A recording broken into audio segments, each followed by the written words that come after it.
The antiseptic smell hit me first, that sharp chemical bite that clings to hospital corridors like a warning. Then came the beeping, rhythmic and relentless, counting down seconds I didn't have left to count. My fingers trembled against the thin cotton sheets, too weak to grip, too tired to care. Through the narrow window, rain streaked the glass in silver rivers, blurring the city lights into watercolor smudges. I'd always hated hospitals. Now I was going to die in one. The nurse had stopped pretending I'd get better 3 days ago.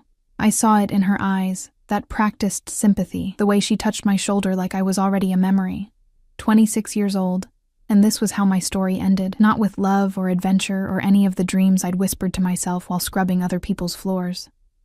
Just me, alone, in a room that smelled like the end of everything. I closed my eyes, trying to remember what warmth felt like.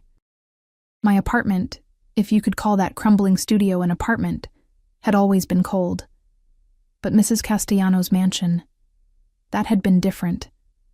For 3 years I'd walked those marble floors, dusted those crystal chandeliers, invisible among the luxury. The help never mattered to people like them. We were ghosts in aprons, moving through their lives without leaving fingerprints. The door creaked open. I didn't bother looking. Another nurse. Another needle. Another temporary fix for a permanent problem. But the footsteps were wrong, too heavy, too deliberate. Accompanied by a presence that changed the air pressure in the room, made my skin prickle with instinct I didn't understand. I forced my eyes open. 3 men stood in the doorway. The first 2 were massive, wearing dark suits that couldn't quite hide the bulges at their sides. Their eyes swept the room with mechanical precision. Corners, window, equipment, back to me. Security, the expensive kind. Then I saw him. He stood between them like a king between knights, and my breath caught despite the oxygen tube feeding my lungs. Tall, broad-shouldered, wearing a charcoal suit that probably cost more than every paycheck I'd ever earned combined. His face was all sharp angles and controlled power. Strong jaw, straight nose, dark eyes that seemed to absorb light rather than reflect it. His black hair was swept back perfectly, and when he moved, it was with the fluid confidence of a predator who'd never known fear. But it was the smell that paralyzed me. Expensive cologne, cedar and something darker, more dangerous, mixed with the scent of leather and gunpowder. A smell I recognized, Mr. Castellano, the son. I'd seen him maybe twice in 3 years, always from a distance, always surrounded by men like these. Mrs. Castellano had warned us on my first day. My son's business is not your concern. When he visits, you make yourself scarce. You see nothing, you hear nothing, you exist nowhere near him, understand? I'd understood. Everyone knew what the Castellano family really was. The mansion, the cars, the armed men. It wasn't old money or real estate or any of the polite lies the rich told themselves. It was blood money. Power built on fear. And now, he was here, in my hospital room. My heart monitor betrayed my panic, beeping faster. One of the guards moved his hand toward his jacket, but Mr. Castellano raised one finger. Just one, and the man froze. That casual gesture of absolute authority made my mouth go dry.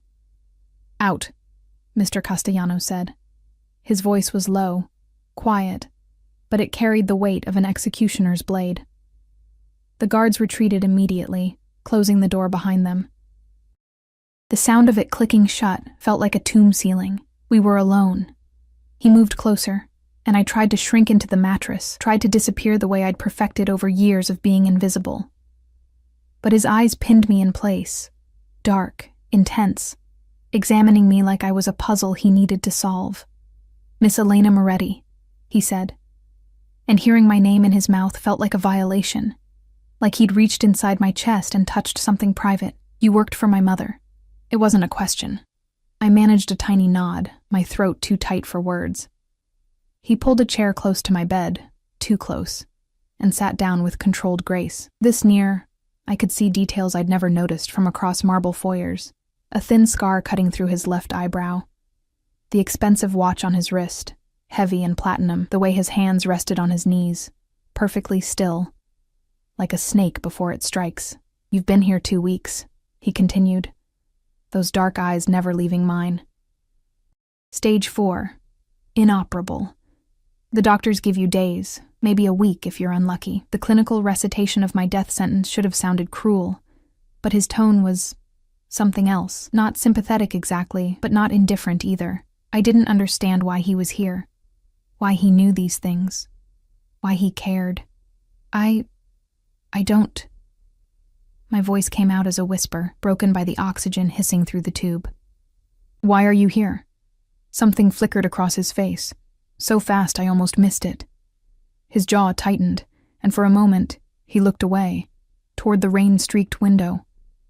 When he spoke again, his voice had dropped even lower, almost gentle.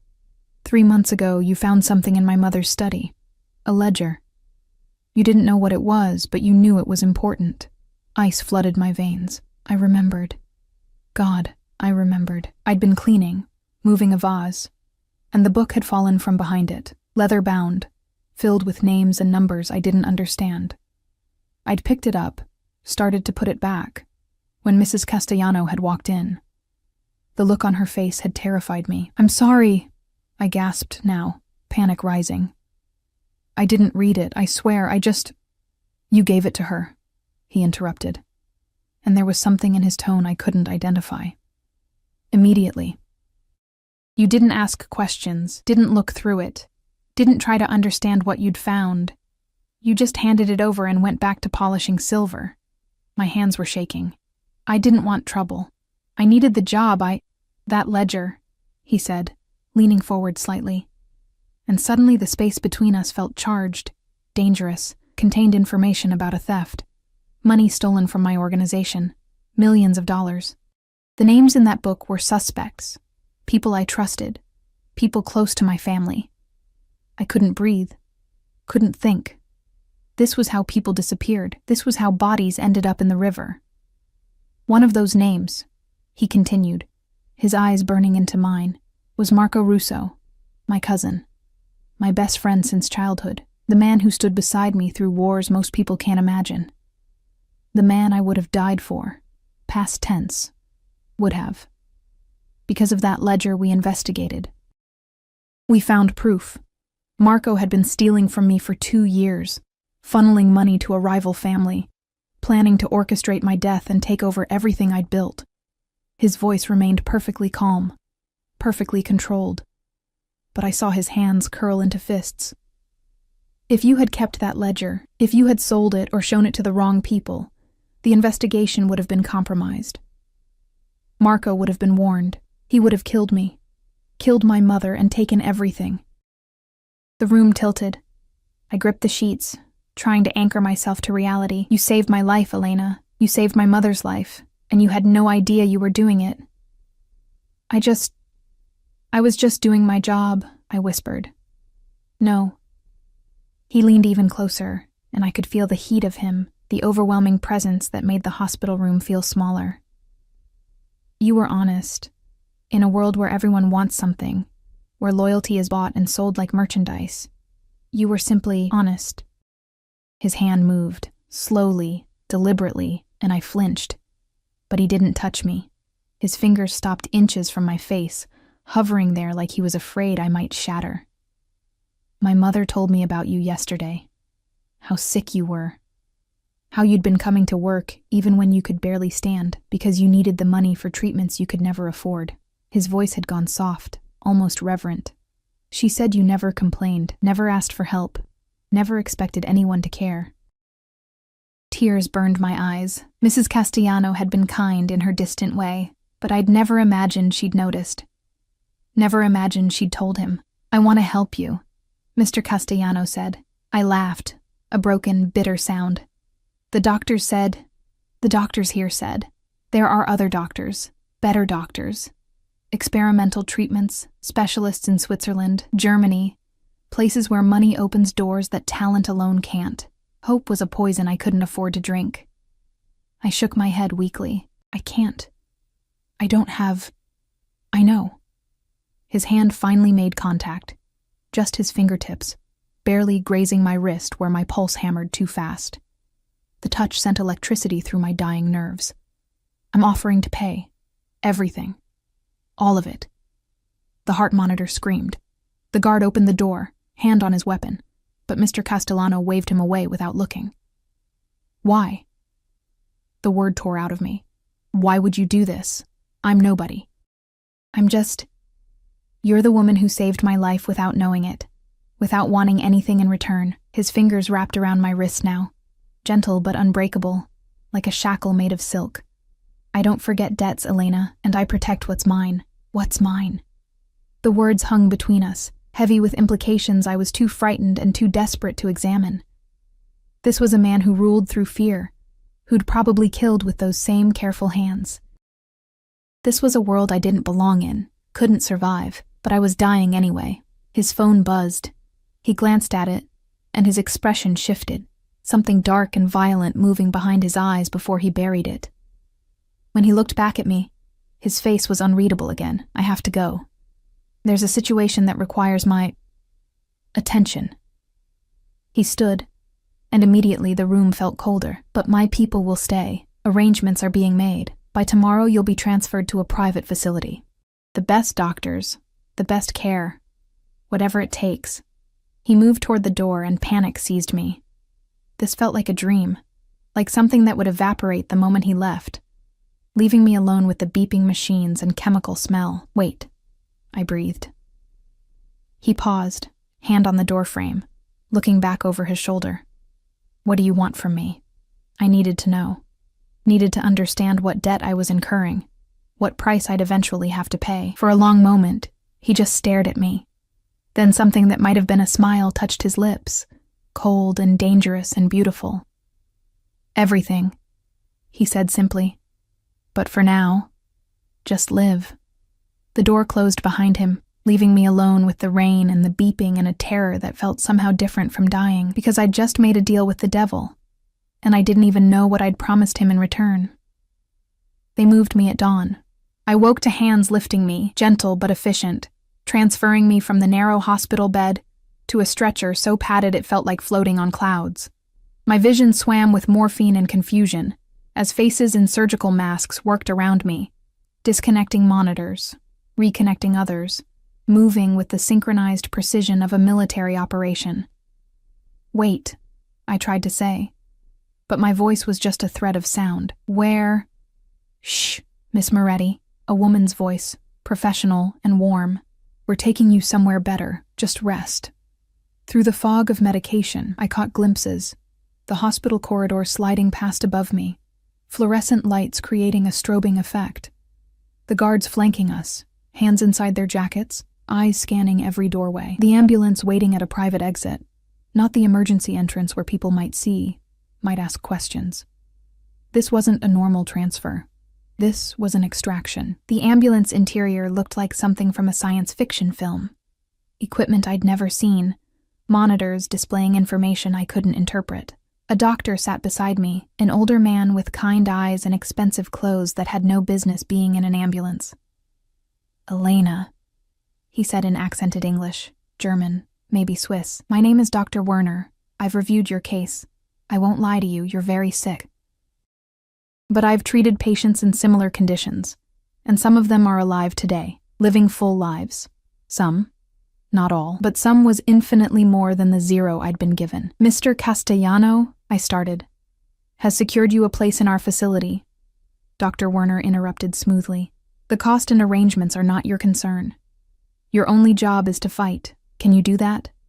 Could I? 3 days ago, I'd been ready to surrender, to slip quietly into whatever came after this. But now, with hope burning like a coal in my chest, with the memory of dark eyes and that dangerous promise, just live, I found myself nodding. Good girl, Dr. Werner said, and something about the phrase made me think of Mr. Castellano's voice, the way he'd looked at me like I was both fragile and precious.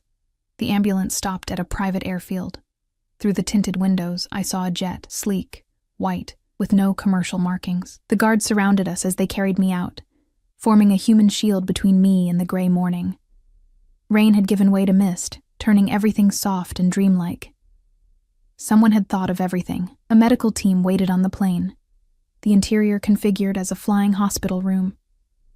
As we lifted off, I watched the city shrink below, the place where I'd scrubbed floors and counted pennies, and never imagined my life could be anything more than survival. Now I was flying over it in a private jet, bought and paid for by a man whose name made grown men flinch. What did that make me? The facility in Switzerland was nothing like the hospital I'd left. We landed at another private airfield, and they drove me through mountains dusted with early snow to a building that looked more like a luxury resort than a medical center. Glass and steel and clean lines, surrounded by pine forests and pristine silence. My room had a view of the Alps. I would have laughed if I'd had the strength.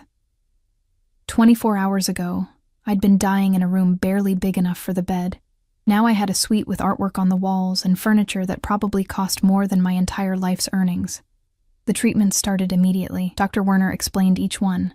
Experimental immunotherapy, targeted radiation, medications so new they didn't have names yet, just numbers and letters. They pumped chemicals into my veins that burned like liquid fire, made me vomit until there was nothing left, stole my hair in handfuls, but they also gave me mornings where I could sit up without gasping. Days where the pain receded from unbearable to merely constant. Weeks where blood tests showed numbers moving in the right direction. I was fighting, and slowly, impossibly, I was winning. Mr. Castellano didn't visit. I told myself I didn't care, that I shouldn't care.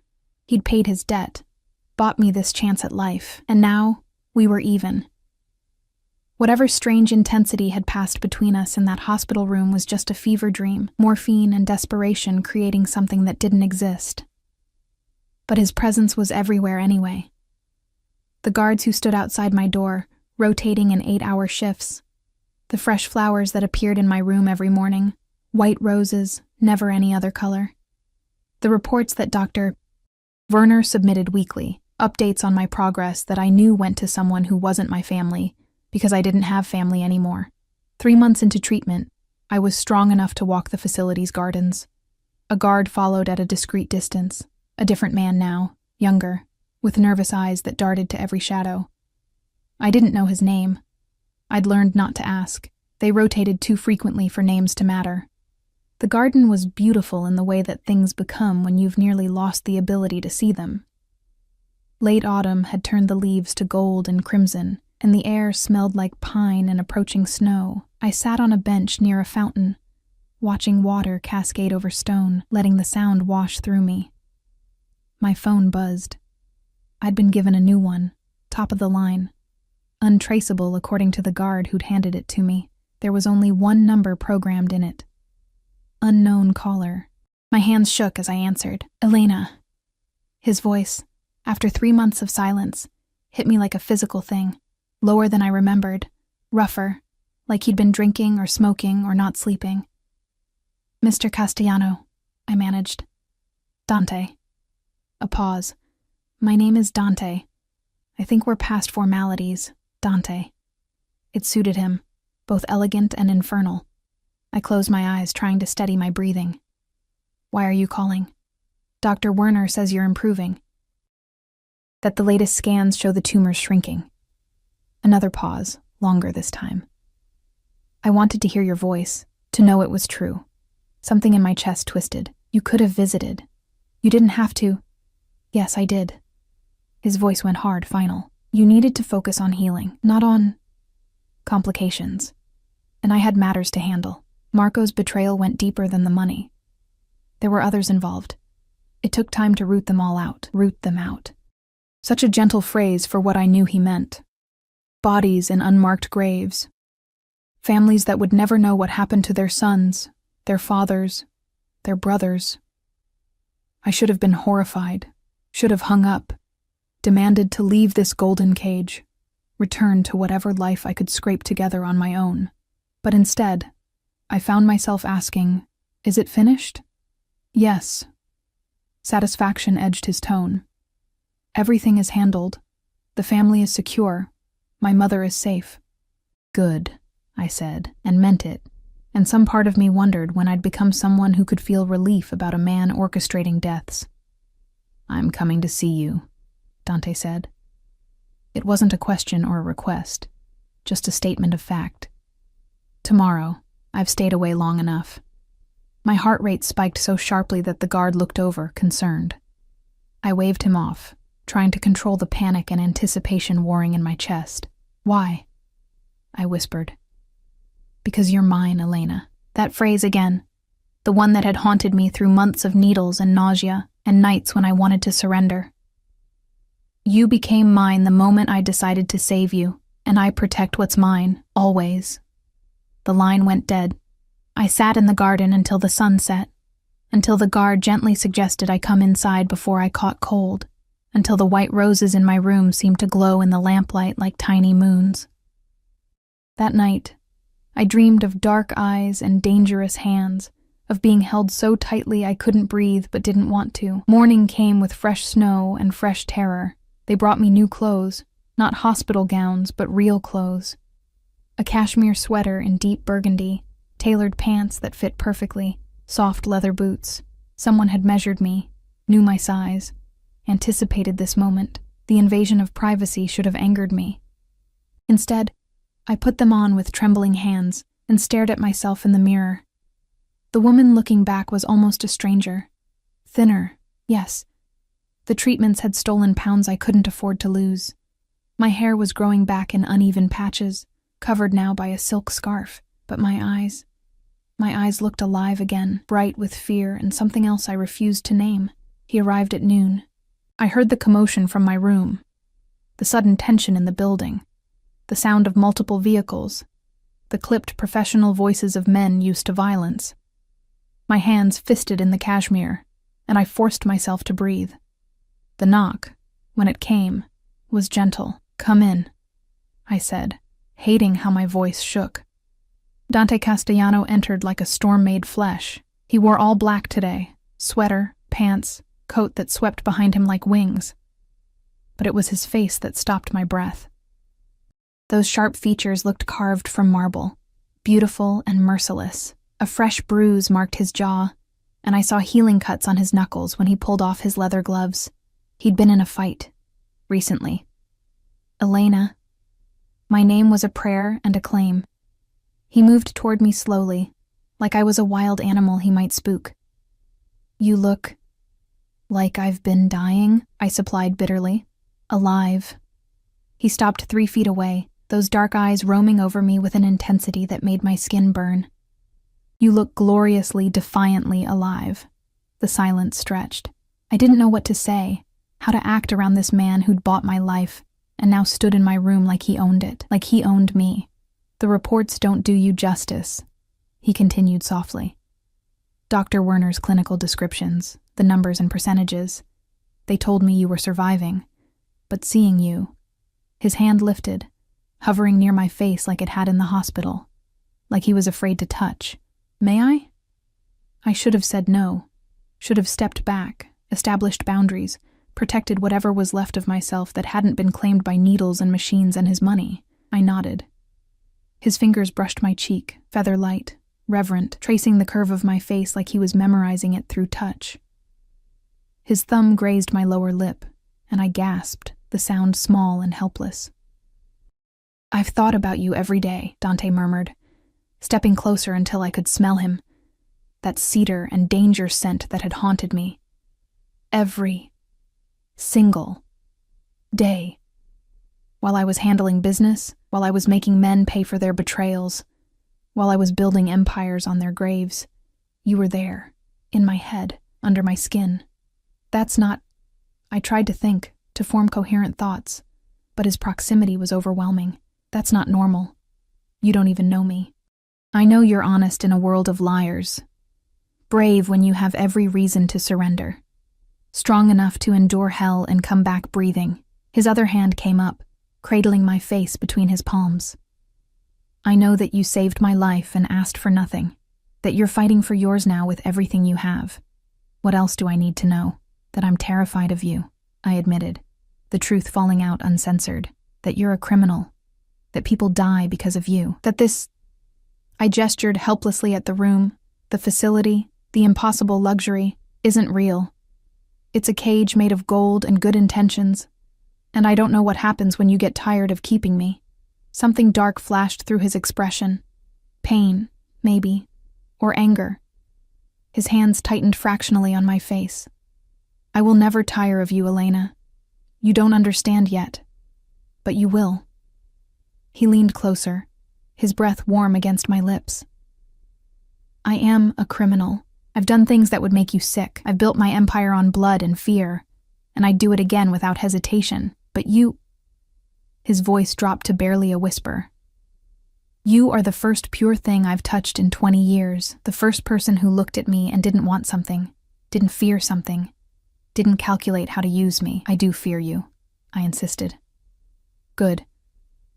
His smile was sharp as a blade. "You should. But you don't fear me enough to push me away, do you?" He was right. God help me. He was right. Even knowing what he was, what he'd done, I couldn't bring myself to step back from his touch.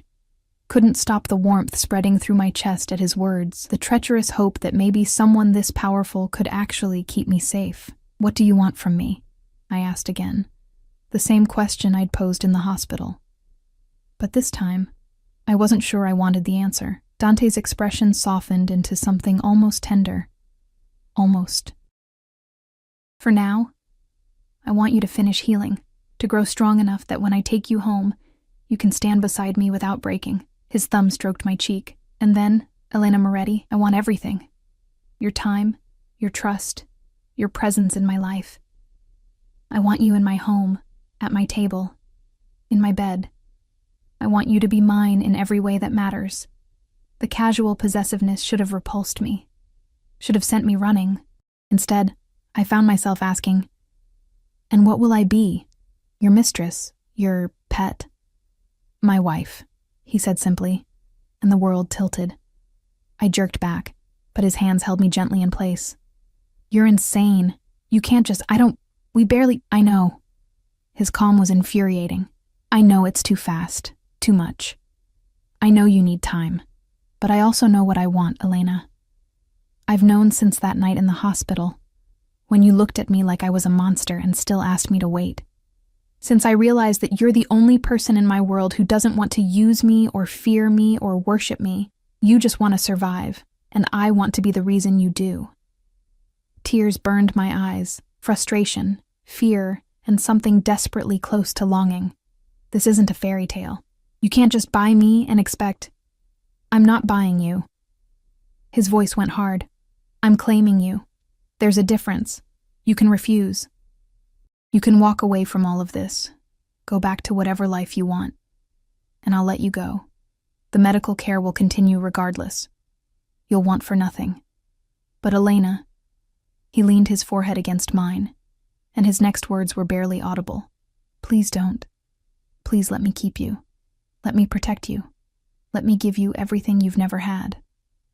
It was the pleas that broke me. This man who commanded armies, who killed without hesitation, who bent the world to his will, he was asking.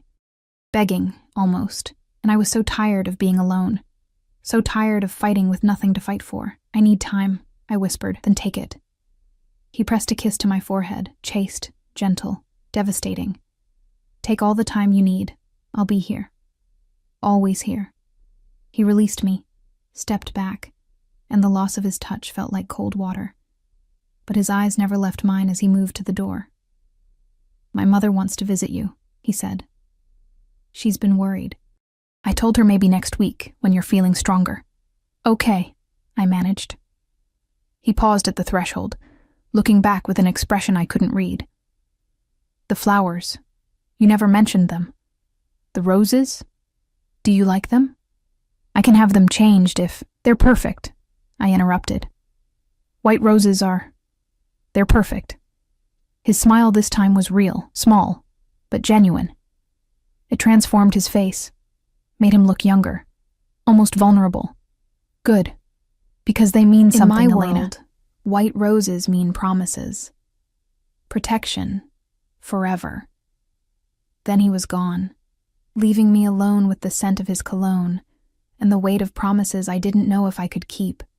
I sank onto the bed, my legs giving out, and stared at the fresh bouquet on the nightstand. White roses, pristine and perfect, promising things that girls like me weren't supposed to believe in. But for the first time in my life, I wanted to. God help me. I wanted to believe. Mrs. Castellano arrived on a Tuesday morning wrapped in Chanel and the kind of elegance that came from generations of wealth. I watched from my window as her car pulled up. A sleek black Mercedes with tinted windows and 2 security vehicles flanking it. Even at 70, she moved with the grace of old money and older secrets. I'd smoothed down my sweater a dozen times, checked my scarf in the mirror, tried to calm the nervous flutter in my stomach. This woman had employed me for 3 years, and I'd barely spoken 50 words to her in all that time. Now I was supposed to sit with her as an equal, or something close to it. The knock was brisk, professional. When I opened the door, she stood there looking exactly as I remembered, silver hair swept into an elegant chignon, pearls at her throat, eyes that missed nothing. Elena. She swept into the room without waiting for invitation, and I caught the scent of her perfume, something French and expensive. "You look thin. Are they feeding you properly here?" The mundane concern in her voice, so at odds with the surreal situation, almost made me laugh. "Yes, ma'am. The treatment's just... Margarita." She settled into the chair by the window with practiced grace. "We're past ma'am, don't you think? Considering my son has decided you're to be part of the family." Heat flooded my face. "He told you..." "Dante tells me very little these days. He's become quite protective of his privacy, especially where you're concerned." She studied me with those sharp eyes, and I felt like a specimen under glass. "But I know my son. I've seen him focused on business, on survival, on building his empire. I've never seen him focused on a woman. Not like this." I didn't know what to say to that, didn't know how to explain that I was still trying to understand it myself. "Sit, child. You're making me nervous hovering there like you're about to run." Margarita's voice gentled. "I came to thank you. Dante told me what you did finding that ledger. You saved both our lives and you didn't even know it." "I was just cleaning," I said quietly, sitting on the edge of the bed. "I didn't..." "Exactly." She leaned forward, her expression intense. "You were just doing your job, just being honest. Do you have any idea how rare that is in our world? How many people would have seen an opportunity in that ledger, would have tried to profit from it or use it as leverage?" I shook my head. "Marco was my nephew," she continued, and pain flickered across her refined features. "My sister's boy. I helped raise him after she died, and he betrayed us. Tried to kill my son, steal everything we'd built because of greed, because loyalty meant nothing to him." Her hands gripped her pearl necklace. "But you, a girl we barely noticed, who we paid barely enough to survive, you were loyal without even trying to be. You were honest because that's who you are." Tears pricked my eyes. "Mrs. Castellano, Margarita, I don't know if I can be what Dante wants. I don't belong in this world. I don't understand the rules. Neither did I once." A small smile touched her lips. "I was a schoolteacher when I met Dante's father. Young, naive, full of ideas about right and wrong. Antonio was already deep in the family business, already stained with things I couldn't let myself think about. But he loved me. Truly. Completely. And he taught me that this world isn't black and white. It's 1,000 shades of gray, and survival means finding your shade and living with it." She reached over and took my hand, her grip surprisingly strong.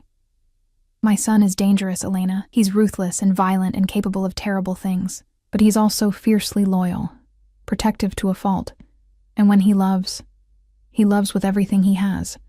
His father was the same way." "Was?" I asked softly. "Killed 15 years ago. A rival family." Her voice remained steady, but I saw the grief in her eyes. "Dante was 23. He had to take over the family business overnight.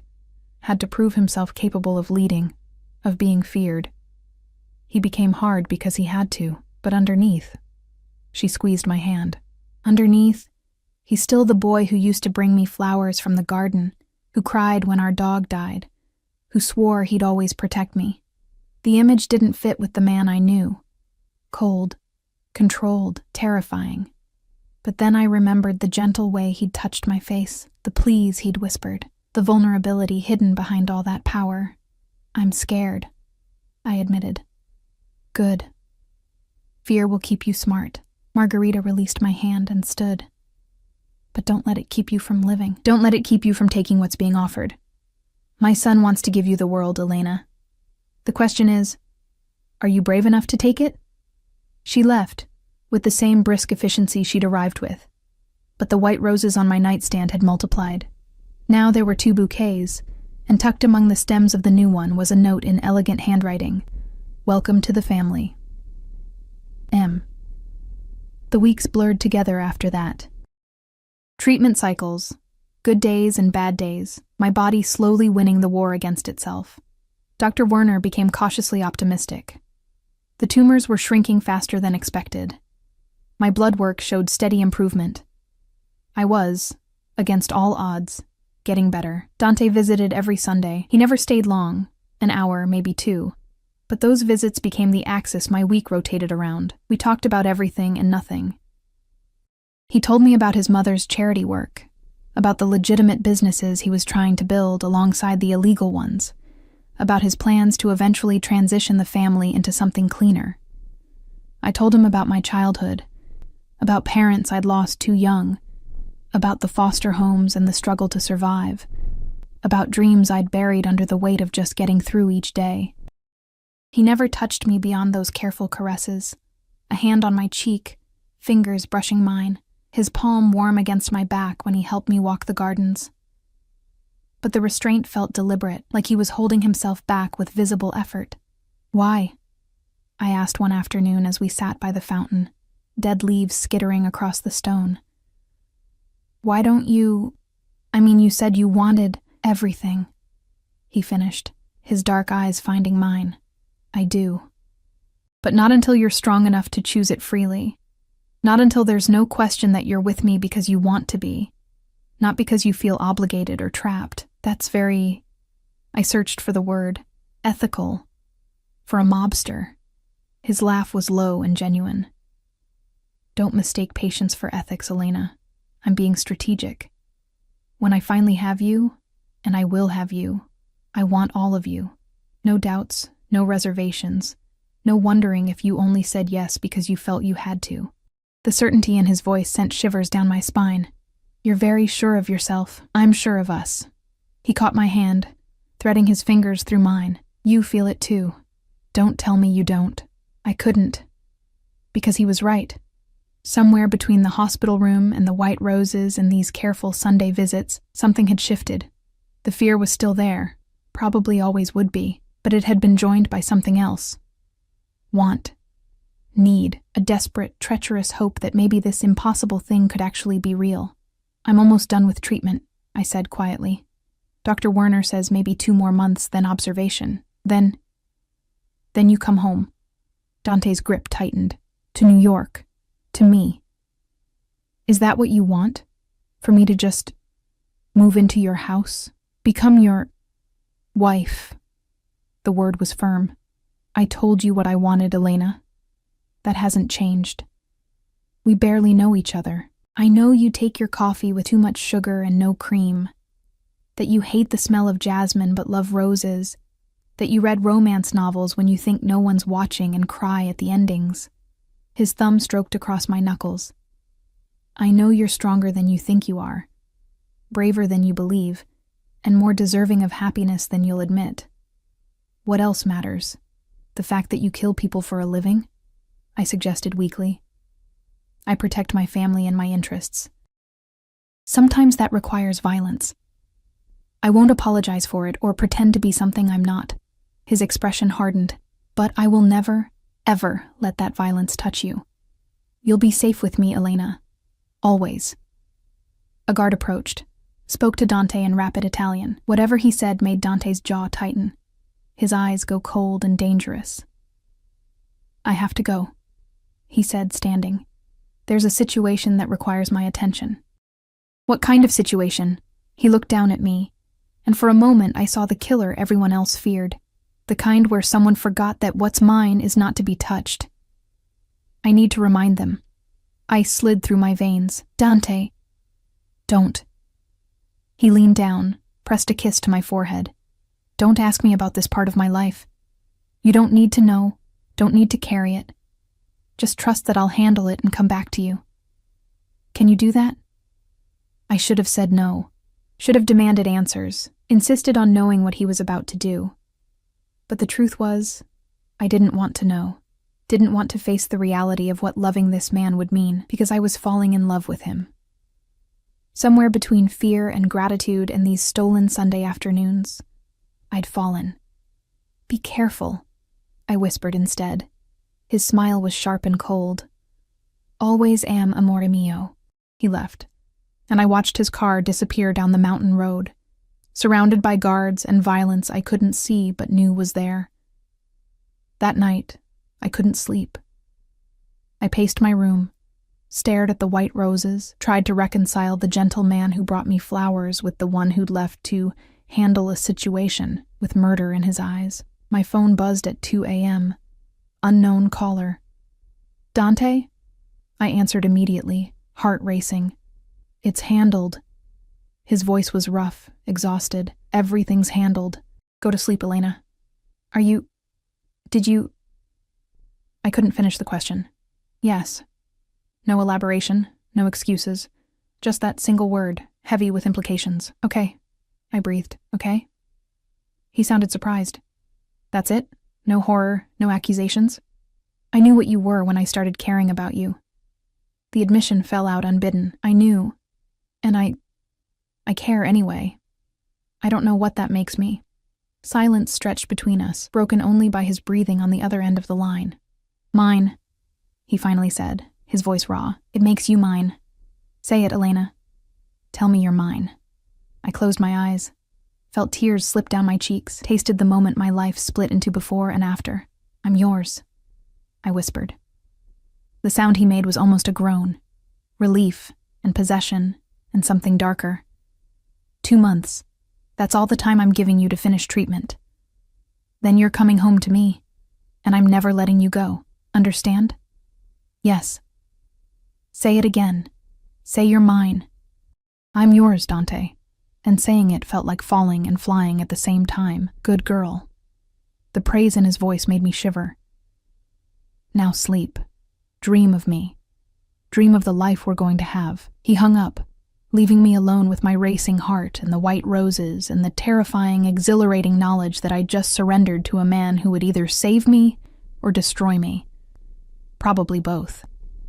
The final 2 months passed in a haze of improving health and growing anticipation. My hair grew back in soft waves. Color returned to my cheeks. Strength returned to my limbs. Dr. Werner ran test after test, each one showing better results than the last. "Miraculous," he said during my final exam. "I've seen spontaneous remissions before, but never quite like this. Whatever you're fighting for, Elena, it's working." I was fighting for Sunday visits and white roses and dark eyes that looked at me like I was precious. Fighting for a future I'd never imagined I could have. Fighting for him. Margarita visited twice more, bringing clothes and advice and stories about Dante as a boy that made him seem almost human. She never mentioned his business, never acknowledged the darkness. But I saw her glance at her guards, saw the way she checked corners and exits even in the safest places. This was the life I was choosing. Beautiful and terrifying in equal measure. On my last day at the facility, Dr. Werner presented me with my final results. "You're in remission, Elena, full remission. You'll need regular monitoring, but as of today, you're cancer-free." I should have cried with joy, should have celebrated. Instead, I felt a strange sense of unreality, like I was watching someone else's life unfold. "Thank you," I managed, "for everything." "Thank Mr. Castellano," Dr. Werner said with a knowing smile. "His investment in your care made all the difference. And his insistence that we never give up, that we try every possible treatment, that kind of determination is rare." That night, Dante called. "Tomorrow," he said without preamble. "I'm coming to get you tomorrow. Pack whatever you want to bring. Everything else will be provided." "Dante, Are you having second thoughts?" His voice went carefully neutral. "Because now is the time to tell me, Elena. Before you're in my house, in my bed, in my life, completely. Tell me now if you can't do this." I looked around the room that had been my home for 6 months, at the white roses, fresh as always, at the view of mountains I'd never see again, at the life I was leaving behind. Small and simple and safe. No second thoughts, I said firmly. Come get me. Take me home. The sound of his breath releasing told me how much tension he'd been carrying. I'll be there at noon. Be ready, amore mio, because once I have you, I'm never letting you go. Promise? The word came out smaller than I intended. On my life, he said. On everything I am and everything I have. You're mine now, Elena, forever. Forever. Such an impossible word. Such a dangerous promise. But as I fell asleep that night, I dreamed of it anyway, of forever with a man who'd bought my life and was now claiming my heart. And somewhere in the darkness, I heard myself whisper yes. The jet touched down in New York on a gray December afternoon, the city sprawling beneath us like a constellation of steel and ambition. I pressed my palm against the window, watching buildings rise to meet us, and felt my stomach twist with nerves that had nothing to do with the descent. 6 months ago, I'd left this city dying. Now I was returning as someone completely different. Someone who belonged to a man I both feared and craved in equal measure. Dante waited on the tarmac. Even from the plane's doorway, I could see him, standing beside a black SUV, hands in the pockets of his charcoal coat, surrounded by guards who looked like they'd kill at his slightest gesture. The wind whipped his dark hair, and when our eyes met across the distance, I felt the impact like a physical blow. He started walking before I'd finished descending the stairs. Met me at the bottom, and for a moment we just stared at each other. This man who'd saved me, this woman who'd somehow saved him first. Then his hands cupped my face and he kissed me. Not gentle, not tentative, deep and claiming and fierce, like he was branding me with his mouth. His tongue swept against mine and I gasped, clutching his coat to keep from falling. Months of restraint shattered in that single kiss, and I tasted his hunger, his possession, his absolute certainty that I belonged to him now. When he finally pulled back, we were both breathing hard. His eyes had gone almost black, pupils blown wide with want. "Welcome home, Elena," he murmured against my lips. "My home. Our home." He kept one arm around me as we walked to the SUV, like he couldn't bear to not be touching me. The guards maintained their perimeter, eyes scanning the airfield, hands ready. This was his world. Constant vigilance, constant danger, constant awareness that threats could come from anywhere. And I was part of it now. The drive into the city was surreal. Dante sat close enough that our thighs pressed together, his hand possessive on my knee. He didn't speak much, just watched me with an intensity that made my skin feel too tight. "Nervous?" he asked finally. "Terrified," I admitted. "Of me? Of everything. It's all happening so fast." His hand tightened. "We can slow down. I can take you to one of my other properties, give you space to adjust." "No." The word came out fierce. "No, I don't want space. I turned to meet his eyes. "I want what you promised. Everything." Something dangerous flashed across his face. "Careful, amore mio. You're testing my control, and it's already hanging by a thread." "Maybe I want it to break," he growled, actually growled, and pulled me against him, capturing my mouth again. This kiss was rougher, desperate, his teeth grazing my bottom lip hard enough to sting. His hand slid into my hair, angling my head exactly where he wanted it, and I melted into him, into the heat and hardness and overwhelming presence of him. "Boss." The driver's voice cut through the haze. "We're here." Dante pulled back slowly, deliberately, his breathing ragged. "Inside," he said. "We finish this inside." The building was in Tribeca, all glass and steel and modern luxury, but Dante didn't take me through the front entrance. We went through a private garage, into a private elevator that required both a key card and fingerprint scan. Security cameras tracked our ascent, and I knew armed guards monitored every feed. This was a fortress disguised as a home. The elevator opened directly into the penthouse, and I stepped out into a space that stole my breath. Floor-to-ceiling windows overlooked the city, and the interior was all clean lines and expensive materials, marble and dark wood and leather, masculine, powerful, exactly what I'd expected. But there were white roses everywhere. On the entry table, the coffee table, the dining table. Dozens of bouquets turning the stark space softer, gentler. For me. Your room is the master suite, Dante said, walking me through the space. Or it can be. You can have your own room if you prefer, but He stopped, jaw tight. I want you in my bed, Elena, from tonight forward. But it's your choice. My heart hammered. What if I disappoint you?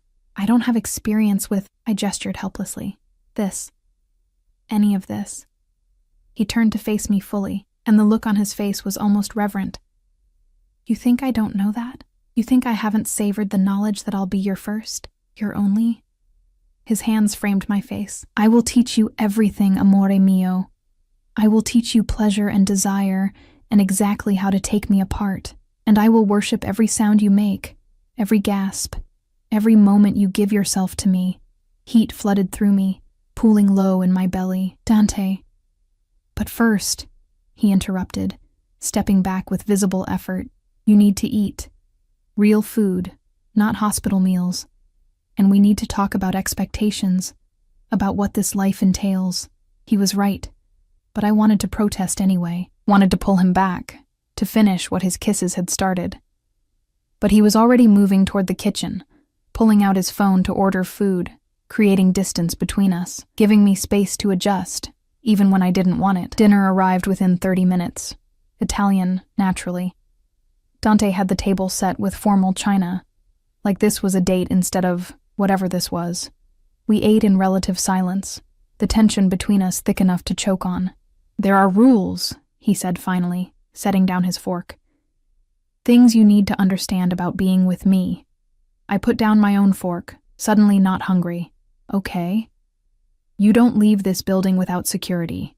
Ever. Even if you're just going to the corner store, you take a guard. That seems non-negotiable. His tone went hard. People know who I am, what I do. You're a target now, Elena, a way to get to me. I will not risk you. The reality of it settled over me like a weight. Okay, you don't talk about my business. Not to friends, not to strangers, not even to my mother, unless she brings it up first. What you see, what you hear, it stays between us. I don't have friends to talk to anyway. Something softened in his expression. You will. I'll introduce you to the wives, the girlfriends, women who understand this life, who can guide you. But they need to be vetted first, need to be proven trustworthy. More isolation, more control. But I'd known this was coming, hadn't I? Known what choosing him would mean? What else? I asked. You're mine. He leaned forward, eyes intense. Exclusively, completely mine. I won't share you, won't tolerate other men looking at you with interest, won't accept anything less than absolute fidelity. I would never. I know. He caught my hand across the table, but I'm telling you anyway, so there's no confusion. You belong to me now, Elena. Body, heart, and I belong to you the same way. This isn't casual. This isn't temporary. This is forever. Forever.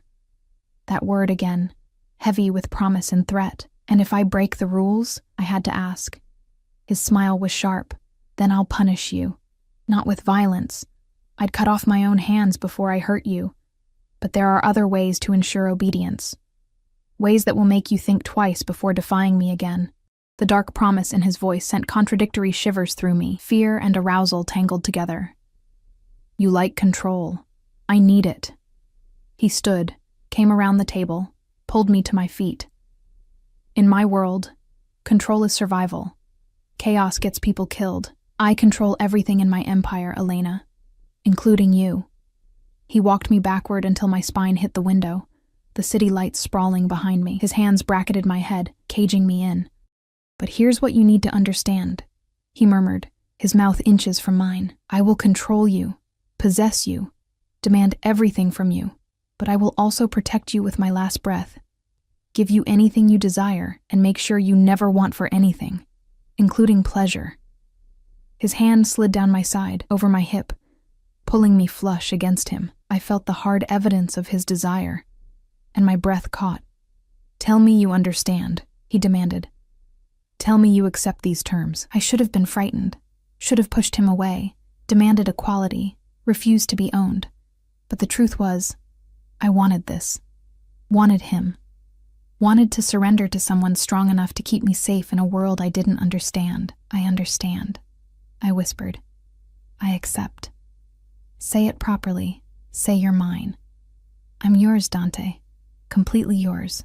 He made that sound again, that possessive growl, and claimed my mouth in a kiss that tasted like ownership. His hands roamed my body, learning curves that had filled out during treatment, memorizing the shape of me through my clothes.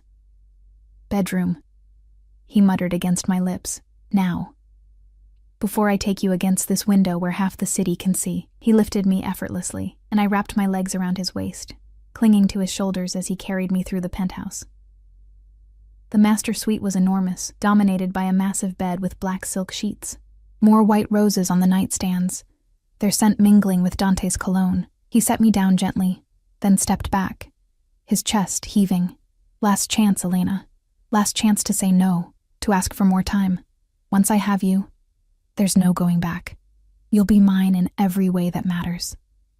I reached for the hem of my sweater, pulled it over my head, stood before him in just my bra and pants, my heart racing but my hands steady. "No more waiting," I said. "Make me yours." The restraint shattered. He was on me in seconds, his mouth hot on my neck, my collarbone, the swell of my breasts. His hands made quick work of my bra, and when his lips closed around my nipple, I gasped, my fingers digging into his hair. "So perfect," he murmured between kisses. "So fucking perfect." He stripped us both with efficient desperation, and then we were skin to skin, heat to heat. I felt vulnerable and powerful at once, lying beneath him while he looked at me like I was something sacred. "I'll go slow," he promised, his hand sliding between my thighs, finding me ready. "I'll make it good for you, amore mio. Dante." I arched into his touch.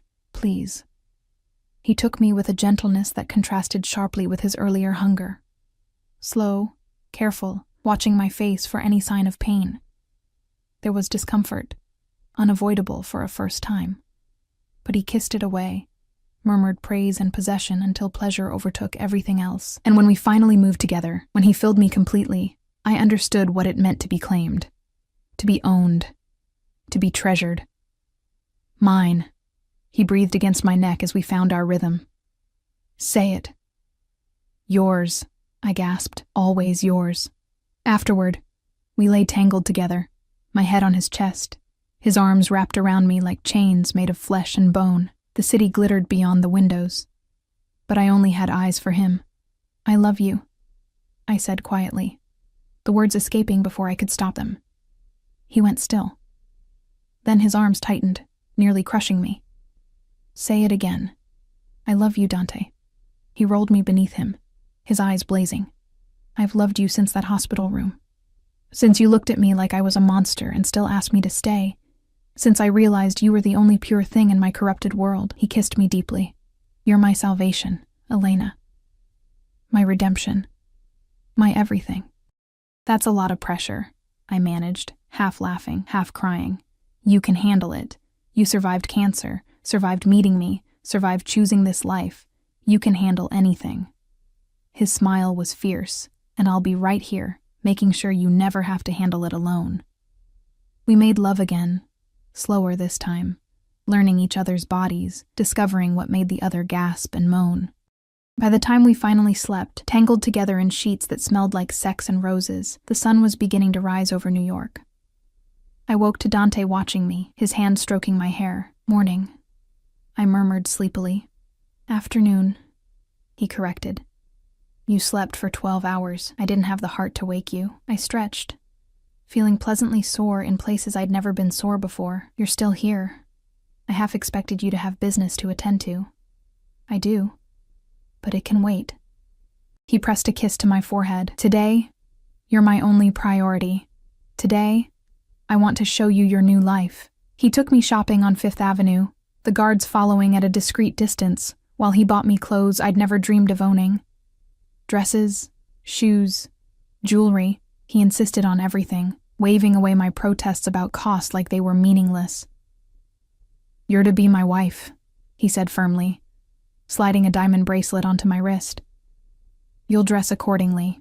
We haven't even talked about—" "We will, soon," he kissed my knuckles. "But make no mistake, Elena, you will marry me. It's just a matter of when." That night, he introduced me to his inner circle at a private dinner. 6 men, all dangerous, all watching me with varying degrees of curiosity and suspicion. Dante kept his hand on my thigh throughout the meal, a possessive gesture that clearly communicated ownership. "This is Elena," he announced. "My fiancée. She is to be protected as if she were me. Any threat to her is a threat to me personally. Understood?" The men nodded, and I saw the shift in their eyes, from curiosity to calculation. They were measuring me now, trying to determine what leverage I might provide, what weakness I represented. I lifted my chin and met their gazes steadily. I might be new to this world, but I wouldn't cower. Dante's hand tightened approvingly on my thigh. After they left, he pulled me into his lap, nuzzling my neck. "You did well. They respect strength, and you showed them you have it. I was terrified. I know. But you hid it perfectly." He nipped my earlobe. "My fierce little queen." The endearment made me shiver. Queen implies I have power. You have the only power that matters. His hand slid up my thigh, power over me. That week blurred into the next. Dante was insatiable, claiming me in every room of the penthouse, teaching me pleasure I'd never imagined. But he was also surprisingly domestic, cooking breakfast while I watched, reading beside me in bed, showing me pieces of himself I suspected few people ever saw. "I want you to meet someone," he said one evening. "Someone important." The someone turned out to be a jeweler, a tiny Italian man who arrived with a case full of engagement rings. Dante sat beside me while I tried them on, his eyes never leaving my face. "That one," he said, when I slipped on a platinum band with a flawless 3-carat diamond. "That's the one." "Dante, it's too much. Nothing is too much for you." He took my hand, kissed the ring. 2 weeks. I'm giving you 2 weeks to plan whatever kind of wedding you want. Then you become Mrs. Castellano officially. 2 weeks. That's impossible. Not for me. His smile was confident. "I can make anything happen, amore mio, including the perfect wedding in 2 weeks." He was right. Money and power moved mountains, and Dante had both in abundance. Margarita took over the planning with military efficiency, consulting me on details but handling the actual execution. The guest list was small, family and trusted associates only. Security would be extensive. The venue would be Dante's private estate in the Hamptons. Everything happened so fast, I barely had time to process it. One moment I was dying alone in a hospital. The next I was being fitted for a wedding dress that cost more than I'd made in 5 years of scrubbing floors. "Are you happy?" Dante asked the night before the wedding, holding me close in bed. "Terrified," I admitted. "But yes, happy." "Good." He kissed my temple. "Because tomorrow you become mine forever. Legally, publicly, irrevocably mine. And nothing, not death, not distance, not time, will ever change that." His certainty should have frightened me. Instead, it felt like coming home. Tomorrow, I would marry a monster, and I couldn't wait. The wedding took place on a crystalline Saturday in December. The estate transformed into something from a winter fairy tale. White roses, always white roses, covered every surface, their petals dusting the aisle like snow. Candles flickered in hurricane glasses, casting golden light across the assembled guests. Beyond the windows, the ocean crashed against the shore, wild and beautiful and free. I stood in the bridal suite, staring at my reflection. The dress was ivory silk, simple and elegant, clinging to curves I'd regained through months of healing. My hair, fully grown back now, fell in soft waves around my shoulders. The diamond on my finger caught the light, throwing rainbows across the walls. "You look beautiful, child." Margarita appeared behind me, elegant in navy blue. "My son is a lucky man. I'm the lucky one," I said quietly. 6 months ago, I was dying. Now you're beginning. She squeezed my shoulders. "This family, this life, It isn't easy, but it's worth it. Trust me. A knock interrupted us. One of the guards, Marco, I'd learned his name, stood in the doorway, his expression urgent. Mrs. Castellano, there's a situation. The boss needs to handle something before the ceremony. My stomach dropped. What kind of situation? Margarita's face went hard. How serious? Serious enough. There's someone at the perimeter, someone who shouldn't be here. I moved toward the door, but Margarita caught my arm. No. You stay here. This is Dante's world, Elena. Let him handle it. But I couldn't. Not today. Not when we were supposed to be starting our life together. I pulled free and followed Marco down the hallway, ignoring Margarita's protests. The study was full of men, guards, advisors, all standing around Dante, who sat behind his desk with lethal calm. He looked up when I entered, and fury flashed across his face. Elena, get back. No. I moved to his side. What's happening? He studied me for a long moment, jaw tight. Then he sighed and pulled me into his lap, one arm wrapping around my waist. There's someone here claiming to have information about you, about your past. He says he knew your father. Ice slid through my veins. My father died when I was 8. I know. Dante's hand tightened on my hip, which makes this interesting. He's demanding money to keep quiet about whatever he thinks he knows. Extortion, basically. Rage replaced fear. On our wedding day? Someone is trying to extort you on our wedding day? Stupid, right? Dante's smile was cold. Bring him in. The guards dragged in a man I didn't recognize. Middle-aged, weathered, eyes darting nervously around the room. When he saw me, something like recognition crossed his face. Elena Moretti, he said, you've done well for yourself. From nobody to mafia princess. Your father would be proud. You didn't know my father, I said coldly. Didn't I? Thomas Moretti, worked construction, died in an accident on a job site. He smiled unpleasantly, except it wasn't an accident. He was murdered, pushed off that building because he witnessed something he shouldn't have, something involving the Castellano family. The room went deadly quiet. Dante's hand on my hip became iron. You're lying, I whispered. Am I? Ask him. The man jerked his chin at Dante. Ask your precious fiancé if the Castellano family was involved in construction rackets 20 years ago. Ask him if they ever had to silence witnesses. Dante stood, setting me carefully aside. His expression was terrifying. Blank, cold, absolutely lethal. You have 30 seconds to tell me who sent you, he said quietly. And if you're very, very lucky, I'll kill you quickly. The man paled. Nobody sent me. I thought. You thought you could extort me on my wedding day. You thought you could upset my bride with lies about her father. Dante moved closer, and the man tried to back away, but guards held him in place. You thought wrong. It's not a lie. Thomas Moretti was murdered. I was there. I saw my father died in an accident, but my voice shook, because I'd always wondered, always questioned the official story. The police say what they're paid to say. The man spat. Your father saw a murder. Castellano men killing a union organizer who wouldn't play ball. Thomas was going to testify, so they killed him too. Made it look like an accident. I couldn't breathe. Couldn't think. The room tilted. Dante caught me, pulled me against his chest. Get him out of here, he ordered. Find out who sent him, what he really knows, then handle it. As the guards dragged the man away, his protests fading down the hallway, I pushed away from Dante's chest and looked up at him. Is it true? I demanded. Did your family kill my father? I don't know. His honesty surprised me. I was 7 when your father died, Elena. I had no part in it, no knowledge of it. But yes, my family was involved in construction rackets then. Yes, people were killed to protect our interests. It's possible. The truth hit me like a physical blow. Everything we'd built, everything we had, it might all be founded on my father's blood. I pulled away. I need air.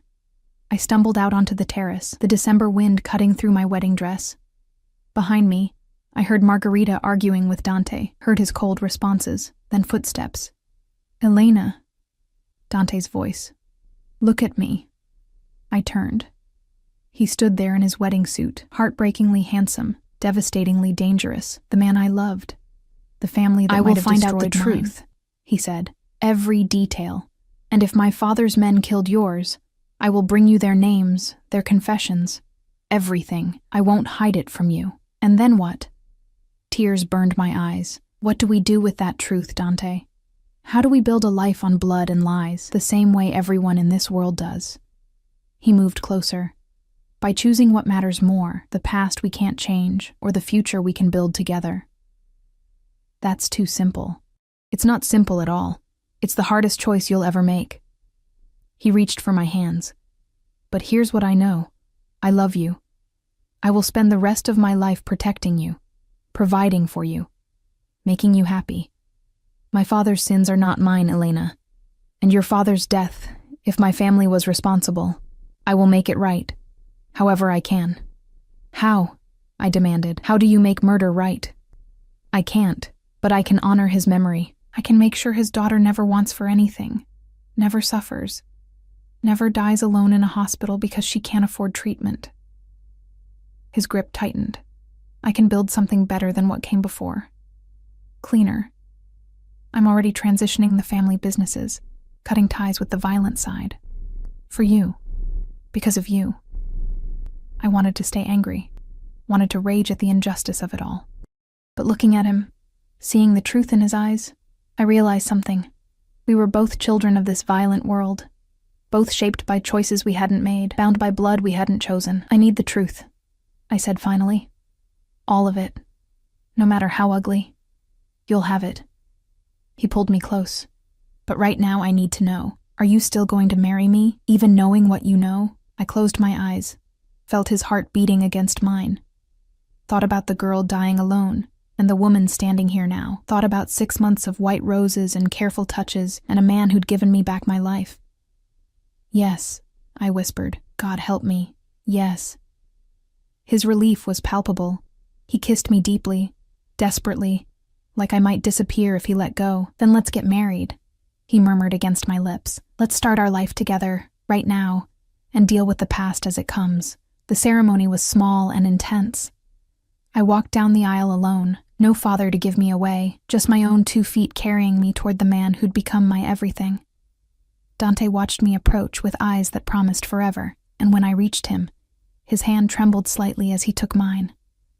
Elena Moretti, the officiant began, but Dante interrupted. Wait. He turned to face me fully. Before we do this, I need to say something, in front of everyone. The room went silent. I am not a good man, Dante said, his voice carrying to every corner. I've done terrible things. I will probably do terrible things again. But you... His thumb stroked across my knuckles. You make me want to be better. You make me believe I can be more than my father's legacy, more than this blood-soaked empire. You saved my life without knowing it, and now I'm spending the rest of mine making sure you never regret choosing me. Tears slipped down my cheeks. Dante, let me finish. His smile was soft. I vow to protect you with everything I have, to provide for you beyond your wildest dreams, to love you until my last breath and beyond, to be honest even when it hurts, to be gentle even when I'm feared, to be yours completely, even when I'm everyone else's nightmare. This is my promise, Elena. Before God and family and everyone who matters, I am yours. The room was absolutely still. Even Margarita had tears in her eyes. Your turn, Dante said quietly. I took a shaky breath. I'm supposed to say traditional vows, but nothing about us is traditional. I gripped his hands tighter. 6 months ago, I had nothing. No family, no future, no hope. You gave me all of that back. You gave me life and love and a reason to fight. So I vow to stand beside you through whatever comes. To trust you even when I'm scared. To love you even when it's complicated. To be your partner, your confidant, your home. I choose you, Dante Castellano, with all your darkness and all your light. I choose us. He kissed me before the officiant could pronounce us married, and laughter rippled through the guests. When he finally pulled back, his eyes were bright. Now make it official, he told the officiant. The rest passed in a blur, rings exchanged, vows completed. The pronouncement that we were husband and wife. The reception was elegant and controlled, guards at every entrance, guests carefully vetted. But in the center of it all, Dante held me close and whispered promises in Italian that made me blush. "What are you saying?" I asked. "That I'm going to take you upstairs soon and show you exactly what it means to be my wife." His teeth grazed my ear. "That I'm going to make you scream my name so loud the guards will be uncomfortable. That I'm never letting you go. We have guests. They can leave." His hand slid dangerously low on my back.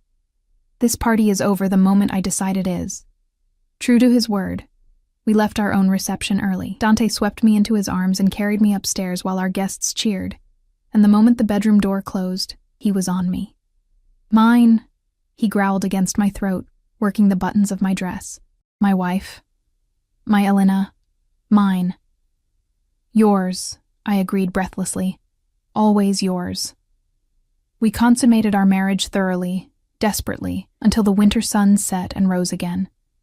And in the quiet moments between, he held me close and told me about his plans, the businesses he was buying, the legitimate empire he was building, the future where our children wouldn't have to live in fear. "Children?" I asked, surprised. "Eventually."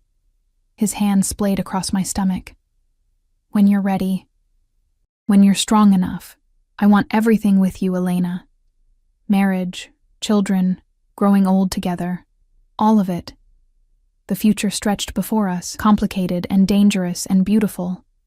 I didn't know what tomorrow would bring.